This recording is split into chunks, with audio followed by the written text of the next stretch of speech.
That's better, sun-wise. I like it. Okay. All right. You ready? Yep. Hello, this is Cleveland. Okay. Okay. This is Cleveland Reggae Video out at the Cleveland Museum of Art, having a chat with Morris Brown, reggae legend. Morris, when were you introduced to reggae music? I was introduced to reggae in the late 80s. It was a great blessing, actually. I had left my business card in the music store, and some guys had a band called SATA. Were looking for a keyboard player, and it turned out to be the opening for me in the reggae music game. So is that the first band you started playing with? That was the first reggae band. Yeah. Actually, I grew up in music. My brother had bands. I was actually performing in clubs at 11, and actually did my first paying gig at 13. Some high school friends of mine, we were in junior high school, we played for a fashion show, and yeah, we each got $10. It was such a great day. Yeah. That's cool. So, absolutely. So you met up with the guys in SATA, and how long were you in that band? I was with SATA, maybe 2.5 years. Long enough to cut my teeth and kind of get an understanding of a little bit about what reggae music was all about, and a little bit more about the Jamaican culture. Born and raised in Cleveland, so it's like I dated a girl that tried to expose me to reggae, but I just was not ready to hear it. I grew up on R&B, being here in Cleveland, the OJs were big, the Temptations, Dramatics, all that kind of stuff. So I had singing groups as a kid also. So yeah, reggae was kind of not really on my radar, But they called me and they said they traveled and they were recording and they paid. So that met all my criteria at the time, and the rest is kind of history, yeah. Okay, so as long as we're talking about SATA, what other bands have you performed with or been a member of? I've kind of performed with a little bit of everyone. Okay. I kind of pride myself on being a soldier of fortune. If you need a keyboard player or singer, call me and we can negotiate a deal, and I'll come and sit in with you. Full time, I was with SATA, and then I did a short stint with Nuhu, with Maxie. I played a while with Earth Force with Ross Matunji. Then I joined up with the Arc Band, St. Lucia Rhythm Twins, and I've played with them on and off for the last 15-20 years. I currently have a band called Ukombozi. It's based in Columbus. Look forward real soon. Ukombozi. Yes, this was a paid political announcement. Yes. It's just, it's like once it hits your spirit, your soul, like I was listening to some music earlier today, some good gospel, and it's like reggae is like the gospel to me. It really moves my spirit, moves my soul. So I don't listen to much other music anymore. So it's kind of really, it's taking me over. Awesome. So who are your other influences? You mentioned the OJs and the Temptations were pretty popular here. Were there any reggae acts that you really got into? Well, once I actually started listening to reggae and kind of studying it, Third World, Oswald, Still Pulse, because I still have that kind of R&B musical movements background where I like, to hear some different chords other than one or two chords. And those guys tended to have a lot of music and a lot of orchestration to their music, great vocals, So it was kind of the closest thing to me to some of maybe like the funk bands that came out, which were self-contained and everybody in the band sang. And because Because even that was kind of what I grew up with. My brother's band, actually, everybody in the band sang and played instruments, so it was kind of like really cool. That's cool. Are there any bands that you'd like to perform with that you haven't yet?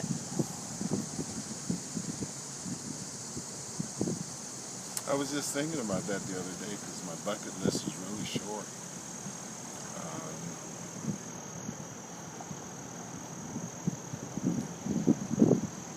For the most part, if they've been in Cleveland, Columbus, or Cincinnati in the last 20, 25 years, I've probably performed with them. And that's the good and the bad, you know. You meet a lot of great musicians. You meet some that, kind of, sort of, and then you meet some great people, just associated with music. Yeah, I guess once again, years ago when I first came on the set, there was a few guys that no matter what band they played in, we always sat in for each other. And what it was when we walked in the club, if we saw the other guys, like, okay, come on and take a stroll on these keys. So that became so easy. So yeah, that made it easy to play with just about everybody, you know. Yeah. And I don't know. I guess I've really been blessed. When I was with the Arc Band, we played in Jamaica. We had a nice turnout down there. With the Arc Band and SATA, played all over the U.S. With SATA, we went overseas. So but it's been a very fulfilling life. It's like if I die today, it'd be all right. I'm not hoping, but I'm just saying, Okay. Did you do any songwriting in your years of experience? Yes, I do some songwriting and I do some arranging, and it's you'll hear some of my stuff. You've heard some of my stuff.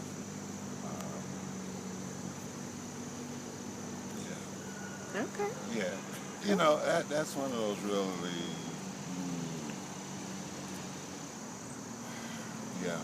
that's one of those uncomfortable things. Because you contribute with people that they don't necessarily, give you credits, but you can always hear yourself when because you did it. Yeah. It's like, I heard me.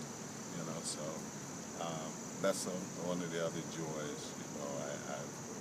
Like I said, been around a bunch of other great keyboard players, and everybody has their own style. Yeah. So you can hear,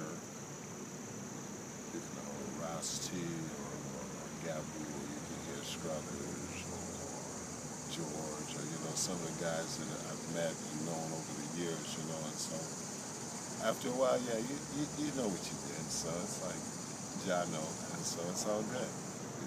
That's right. Is there anything else you'd like to share with the Cleveland Reggae family? Yeah, let's bring roots back. Right on. Let's get back to some culture. Let's get back to some positivity.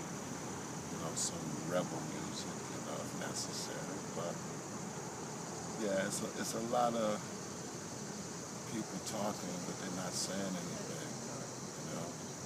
And I guess my gift is music. It's not necessarily lyrics. And sometimes it's frustrating because you're playing behind someone that has nothing to say. Right.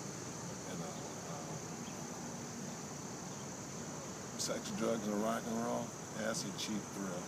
Right. It's a cheap trick, but love songs, things that talk about, society and things like that. Those are songs that endure forever. As musicians, we're kind of given the opportunity to express what is going on in today's society without actually being punished. You can't do it on your job. they'll smack you down. Yeah. But if you write it and you put it in a musical format, they can't touch it, you know. So it'd be nice to hear more bands. You know, when I first came on the set, there was like 7, 8 reggae bands in Cleveland, you know, and all of them were working bands. And there's not that many anymore. So the next generation's kind of dwindling out. Right. You know, we had a next generation come along after I got involved in guys like Ross T and Myron and Linnell, you know, some young guys. Alfie Moore's daughter, they went to the School of Arts and Music here at Cleveland. And yeah, now those guys are becoming veterans now, so we need a next young group, Yeah. you know, that's coming along and continuing to inspire people through our heritage, you know, of being Africans. Reggae music is kind of, well, that's Jamaica's music, okay? And throughout the Caribbean, you hear different styles of music, but yeah, Jamaica pretty much coined reggae, and it's been great. But there's also other types of music that come out of the Caribbean, and also most of them come from their base of their African heritage, their African roots. And I think when we know who we are, we kind of get proud. You know, it doesn't matter whether you see the bells. That's right. Perfect time. It doesn't matter, you know, where you come from or who you are. If you know your heritage, your culture, it makes you prouder of who you are. And you stand stronger and you stand taller.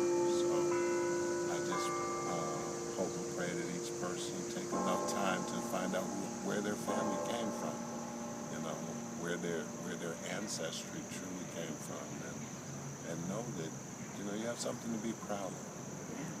I have children and grandchildren, and so it's not tired to, you know, teach them these things. But with all that being said, it's been a pleasure. Thank you for the time that you've spent. Hopefully some of this is not just babble. And once again, please come out and check us out. Ukombozi, Ukombozi. It's a Swahili word for redemption. Members are John Lyon, Tim Hartshorn, Nick Van Gundy, and myself, Juan Morris. Look for us in a venue near you. Look for us on YouTube. Come out and support music. Support live music. God bless. Until next time. One love.